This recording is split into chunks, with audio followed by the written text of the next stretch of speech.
Hey Bubba, when I was a little Branzino, my mom used to make me these little hummus sandwiches for lunch. Some of the kids would say, ew, that's gross, and make fun of me for eating something weird. I'd throw the sandwiches away out of embarrassment, buy some nasty pizza from the cafeteria. I just wanted to fit in. Thing is, I never stopped eating hummus. In fact, I make it every single week for my friends and family. Let me show you how it's done. Open, drain, and wash a can of chickpeas and throw them into a pot of boiling water for about 20 to 25 minutes. If you don't have time, you can skip the boiling. And yes, for you hummus lovers out there, you can soak your beans overnight and boil them for 30 to 45 minutes the next day, but who the heck has time for that? Don't forget to save a few beans on the side. While you're waiting for the beans to boil, start prepping your other ingredients. I measure a 1-to-3 ratio of tahini to beans.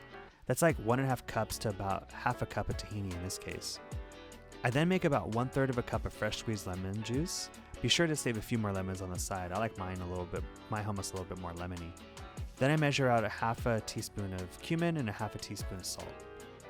You can add a jalapeno, some cilantro, garlic, whatever you really want. You do you.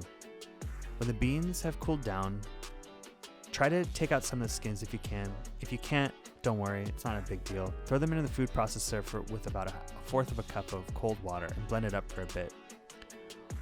Once you've blended it, then you can add in your tahini, salt, cumin, keep on blending. Drizzle in your lemon juice. And by now, please, please, please do not add olive oil here. I don't know where this came from, but it's totally wrong and really bad for your wallet. Keep tasting to get it with more salt, more cumin, more lemon juice, more water if you want it thinner. It's up to you. Once you've got your desired taste, plate it, sprinkle on some more cumin, paprika for color, and those saved beans on the side, and drizzle with some really good unfiltered olive oil. Now it's time to eat. It's amazing how culture changes. Today I hear kids asking their parents for more hummus on their plates.